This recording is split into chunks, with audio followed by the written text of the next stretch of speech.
Bom, aqui no Brasil, essa nova reforma apostólica, ela tem o seu início, é considerado como início, agosto de 2001, aqui em São Paulo, com a chegada do apóstolo Rony Chaves, de Costa Rica. Ele ungiu os 4 primeiros apóstolos brasileiros ligados à nova reforma apostólica. Quem são? Valnício Milhomens, Arlis Marques, Mike Shea e Jexé Cardoso. Desses 4 aí, o único que ficou conhecido mesmo foi Valnício Milhomens. No ano seguinte ele voltou e ungiu a famosa Neuza Itioca, que é apóstola também. O René Terranova, lá em Manaus, diz que não. Diz que, na verdade, o movimento apostólico no Brasil começou em 2006, quando ele ungiu os 7 primeiros apóstolos do Brasil em Manaus. E foi quando ele recebeu o título de Pai Apóstolo, porque ele diz que recebeu uma visão de Deus, em que Deus disse para ele que ele seria o pai de uma geração apostólica. Tanto é que o livro mais importante do René Terranova sobre isso, o título é Geração Apostólica. E ali ele fala de como Deus apareceu para ele, como foi profetizado para ele de que ele seria o pai da geração apostólica no Brasil. E que o sistema que ele deveria empregar para formar apóstolos era, adivinhe, o G12.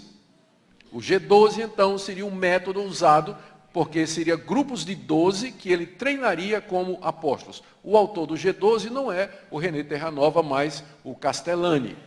O Castellani teve uma visão em que Deus disse para ele que a igreja em 2000 anos vinha fazendo a coisa errada. Que o caminho para o discipulado era treinar os discípulos em grupos de 12. Não é? Em grupos de 12. Mais recentemente, eu participo de uma comissão do Supremo Concílio da Igreja Presbiteriana do Brasil, que vai tratar dessa questão do MDA, que é uma variação do G12. Algumas igrejas presbiterianas têm perguntado se elas não podem adotar o MDA. Então, eu faço parte de uma comissão que está analisando o assunto, a gente vai prestar relatório em 2018, ao Supremo Concílio. E eu tive que ler muita coisa do MDA, especialmente do fundador, que é o A.B. Huber, lá do norte, que agora também é apóstolo. E ele diz, lendo lá os artigos e o material dele, ele diz que tenta argumentar que o discipulado, a microcélula, realmente é 1 a 1, uma pessoa discipulando outra. Ele tenta aprovar isso biblicamente, mas, numa certa altura, ele sai com a prova definitiva. Ele diz que Deus revelou para ele que é 1 a 1. Então, ok, está resolvido. Então, você vai notar que isso aparece muito com esse pessoal ligado a apostolado. Por quê? Porque os apóstolos tinham revelações de Deus. Eles recebiam comunicações diretas de Deus, interpretando o Antigo Testamento, estabelecendo doutrina, esclarecendo mistérios, estabelecendo práticas. Eles eram canais de Deus aqui.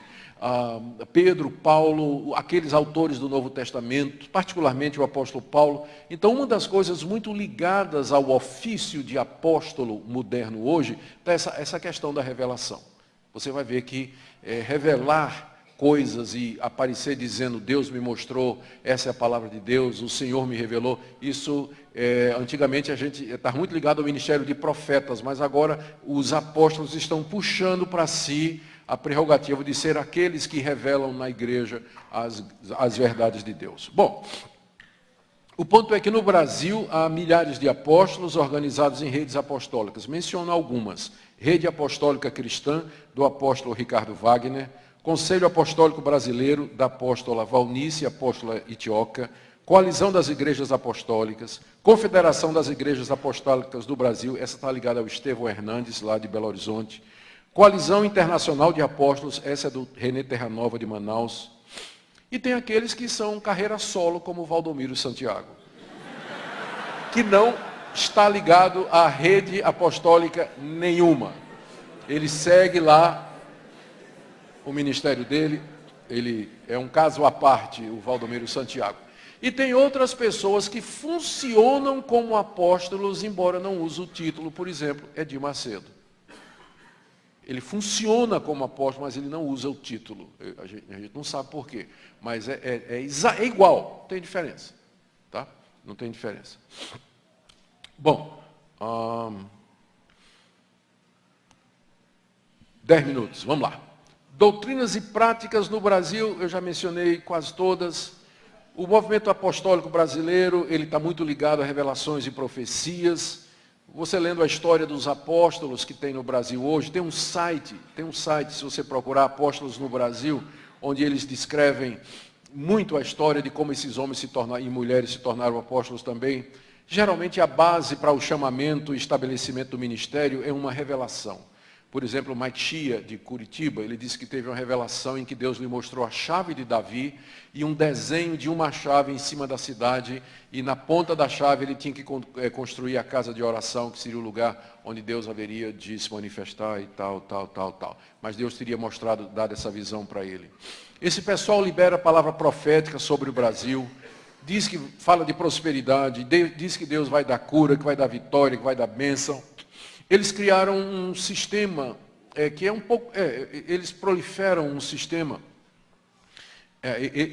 Eles liberam unção para as pessoas, transferem autoridade para as pessoas. As pessoas estão debaixo da cobertura de um apóstolo, recebem benefícios. É tão próspera quanto o apóstolo. Por isso, quanto mais próspero o apóstolo, mais prósperas serão as pessoas que estão debaixo da sua cobertura e assim por diante. Eles gostam muito de também, nos cultos, né, mandar assim, vire para a pessoa ao seu lado e diga, né, e profetize para o seu irmão, profetize bênção e prosperidade. A melhor que eu vi, fui pregar numa igreja no interior de, onde foi? Foi em Palmas, numa igreja, aí lá quando acabei de pregar, a pastora virou para a igreja e disse assim, vire para o seu irmão e diga, você é lindo. Olhei para a pessoa ao meu lado e disse, não.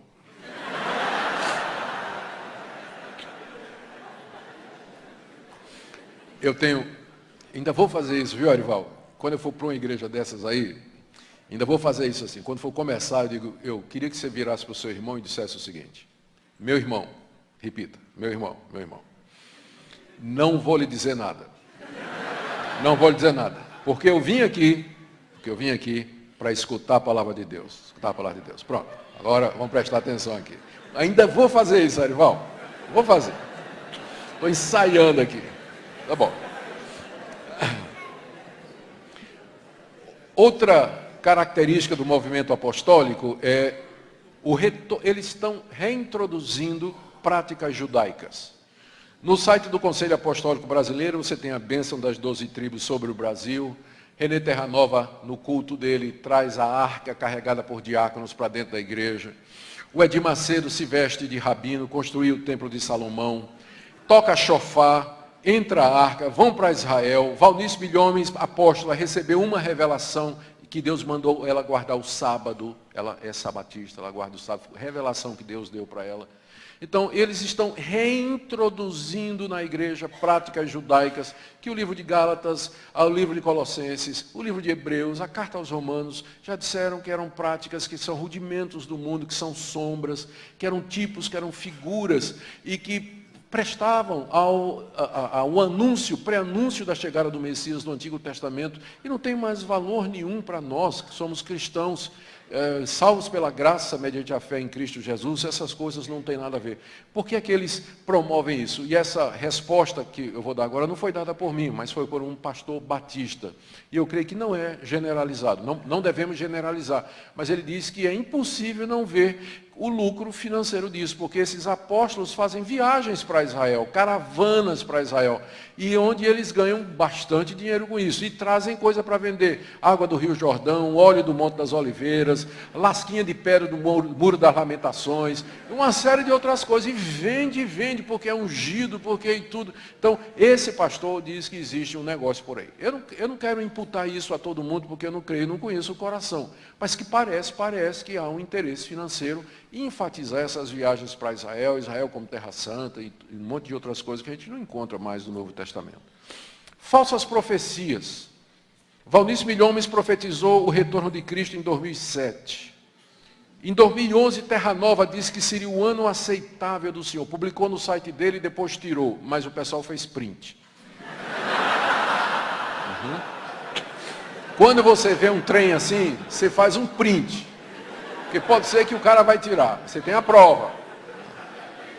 O ano aceitável do Senhor, Terra Nova, profetizou que os crentes seria o ano da restituição, que os crentes iriam receber de volta escolas, propriedades, colégios, que sua família ia se converter. Foi um negócio assim, eu fiquei abismado, né? Nesse mesmo ano, a Cindy Jacobs, que é uma profetisa que vem muito nesses eventos aí, ela profetizou que o PIB do Brasil seria 14 vezes mais do que o PIB dos Estados Unidos. Isso mesmo. Aí, eu leio na minha Bíblia, em Deuteronômio 13 e Deuteronômio 18, que se alguém falar em nome do Senhor alguma coisa e essa coisa não acontecer, é falso profeta. É falso profeta. Mas por que esse pessoal faz esses apóstolos fazem essas profecias, elas não cumprem e não acontece nada? Eu encontrei a resposta no site de Neuza Itioca, fazendo a minha pesquisa, onde ela diz que as profecias são condicionais. Da seguinte maneira, está explicado agora. A Cindy Jacobs, ela profetizou que em 2011 o PIB seria 14 vezes mais do que os Estados Unidos. Por que não aconteceu? Porque os brasileiros não tomaram essa palavra em fé. Os brasileiros não se esforçaram, não trabalharam, não investiram e, portanto, Deus não cumpriu a profecia. Está no site da Neuza Itioca. Bom, análise final. Esse movimento, que se chama Nova Reforma Apostólica, primeiro, não é nova, segundo, não é reforma, e terceiro, não é apostólica.